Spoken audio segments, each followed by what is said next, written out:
The Spurs just dodged a major bullet as Shams Charania drops a bomb on the Pat McAfee show regarding the Kevin Durant trade reports, as the San Antonio Spurs were not named as a finalist for Durant, as right now everything has flipped on its head with multiple trade packages surfacing from other finalist teams. All signs point to the Spurs no longer getting Kevin Durant, the team that was once the heavy favorites just earlier today has completely shifted gears, and the Spurs will be looking to do something else. We have to dive into what Shams said, the other trade reports coming out of other finalist teams such as Houston, and much more coming up on this episode of Spurs Digest. And we're going to start right here. I want to start with some of the mock trades that have been coming out, because when we're talking about dodging a major bullet, this is what I'm talking about. So we knew what the Spurs were talking about in terms of their trade package. We were saying maybe Vassell, the 14th pick, Harrison Barnes. We know Kevin Durant reportedly wanted to go to the Spurs. Still reports just as of yesterday from John Gambadoro, a top Phoenix area reporter, said that Durant wants to go to Texas. And so anyway, we'll get into this in a second, but the Timberwolves were listed as one of these teams that could land Kevin Durant. And the mock trade has Rudy Gobert, Dante DiVincenzo, Mike Conley, and the 17th pick. Now, is that much different than Vassell, Barnes, and 14? I think it's a decent bit more, in my opinion, you know, when you're giving up a lot of current assets, depth to your team to get Kevin Durant. So that was the first thing that I was like, okay, wait, if that's kind of the mock trade we're talking about, I'm starting to second guess it. This is before Shams' report came out. But then you also have this. Evan Siddery tweeted this morning, any potential trade between the Suns and Rockets for Kevin Durant, according to John Gambadoro, would likely include Jalen Green and Jabari Smith Jr. Jalen Green and Jabari Smith Jr. Jalen Green, 6'4" shooting guard, 21 points per game, career 20-point per game scorer. Phenomenal scorer. Plus a guy like right here. Sorry, that's not Jabari. Where's Jabari? There's Jabari. Jabari Smith Jr., who's, still trying to find his footing in the NBA, still struggling on certain aspects, but is still only 21 years old. Very promising, very long, looks to be a very solid scorer going future. A very light version of Kevin Durant, if you will. And then again, we're talking Rudy Gobert, multi-time, 4-time Defensive Player of the Year, has gotten MVP votes before, multi-time All-Defensive First Team. What is that, 7 times? Still. So we're talking all this kind of stuff in these Kevin Durant trade talks. So I'm like, if we're San Antonio, to me, this price is genuinely insane, right? So if this is the cost to get Kevin Durant, if this is what the Spurs were up against, I do not blame the San Antonio Spurs for not being named one of the finalists. And we're just going to get straight to the quote from Shams that I showed there in the video. The focus of the Suns conversation has been on a few of the teams, and here they are. The Houston Rockets, the Miami Heat, and the Minnesota Timberwolves. Absolutely no mention of the San Antonio Spurs, as all signs seem to indicate the Spurs had a price and they just didn't want to live up to the price of the other teams. That's what it seems to be, as Evan Siddery also says here, talking about Shams on the show. The Heat, Rockets, and Timberwolves are submitting their final offers to the Suns. Negotiations with Phoenix are going very quickly as they want a firm solution by the draft. And they even go on to say, actually, I don't even have it there, but they even go on to say that this is going to happen potentially within the next few days, if not the next week. So I need to hear first off, what is your reaction to this? Again, the odds just this morning, I was checking, Spurs were still minus 125, with the second closest being the Timberwolves, actually. They jumped the Houston Rockets last night for a plus 400. So there was some steam building there. I'm hearing stuff about the Brooklyn Nets wanting to be a third party to help facilitate this deal to send Kevin Durant to his preferred destination. So anyway, it sure seems to me like, again, based on these reports, that it could be, now this is just a mock trade by Bobby Marks. Like this is not a reported one, but this is one of these mock ones, right? Especially if we're talking about in terms of value from what other teams seem to be wanting to give. Don't know what the Heat's package is. They reportedly don't even want to part with Khalil Ware, which, for Kevin Durant, look, if you're not doing that, you're probably not beating an offer like this if the Wolves ever do this. But again, this is the kind of stuff we're talking about. But an actual report that Jalen Green and Jabari Smith Jr. both would be involved in this deal, like, to me, again, it just gives me a whole lot of respect for our front office. Like, if the price was as reported a week ago, and it was 14, and it was Vassell and it was Barnes, I could get on board with that, right? But at that price, I understand as well that this is for 3 years of Kevin Durant. This is not for one season of Kevin Durant.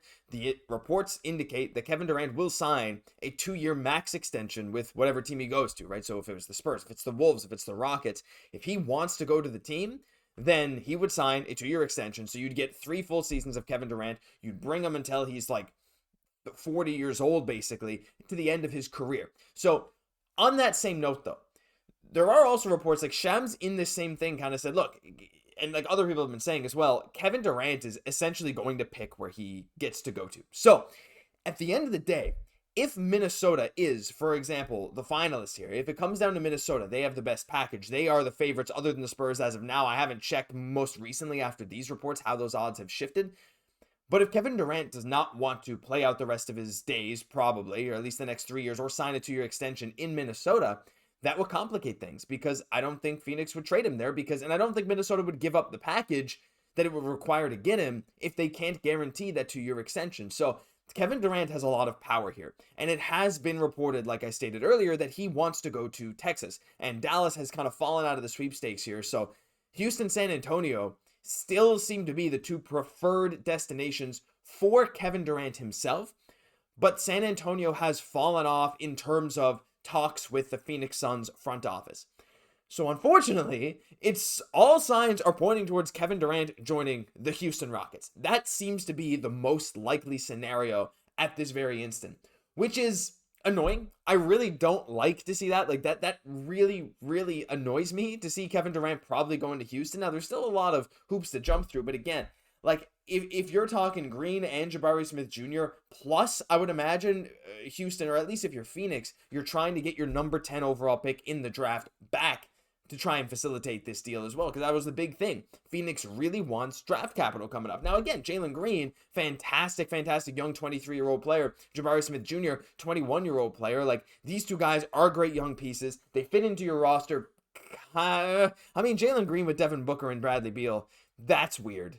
That doesn't feel right. You know, that really doesn't feel right. But look, Jabari Smith Jr. is versatile. He can fill in Durant's role. He does a lot of the same things. Obviously, he's not close to the level of Kevin Durant, but in theory, he's kind of like a Kevin Durant, if you catch my drift. But it's still, like, that kind of package is a bit too much for me. And again, when we're talking about guys like Vassell, yeah, he's awesome, and I think he will get back to his 20-point-per-game ways, especially if he ends up going to a different team where they can use him more than the Spurs can right now, especially if we draft Dylan Harper, which apparently is also up in the air, which just adds another air of mystery around this whole thing. But again, I think he's just had some bad injury luck, and he'll be back to where he was. And again, $27 million a year for Vassell, I think that's cool. But I mean, looking at the roster now, I'm starting to think, okay, Jaylen Brown trade, unlikely. We don't want it. I don't want it. I don't think it makes sense.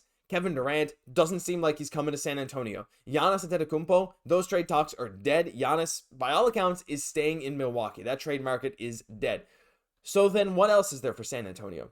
There really are no other big name trades unless you want to go poach someone, find someone else that randomly fits. Like, I don't really see it, right? So right now, I'm looking at this roster, and maybe for the better, saying, like, this is the roster we're going to go into next season with. Now, still, you know, Chris Paul moving out, in theory, bringing in Dylan Harper will certainly alleviate that kind of backup point guard problem. Stephon Castle will also do a lot of ball handling as well, I assume. While De'Aaron Fox is off the floor, he'll try to stagger their minutes. I don't think we'll have a problem with ball handling. Playmaking is where I get a little concerned, but I know Wemby can handle a lot of that himself. Jeremy Sochan, because of the point Sochan experiment, could very well handle a lot of the playmaking roles. And of course, De'Aaron Fox himself is a fine playmaker. Same thing with Castle. So I think we'll be fine. Backup center now certainly jumps to the forefront of the list of the things the Spurs need to deal with. Now, there has been some buzz about the Spurs moving up from number 14 as well. So now that I'm looking at the draft, and I'm looking at what's going on with this Durant scenario. Say Durant is off the table.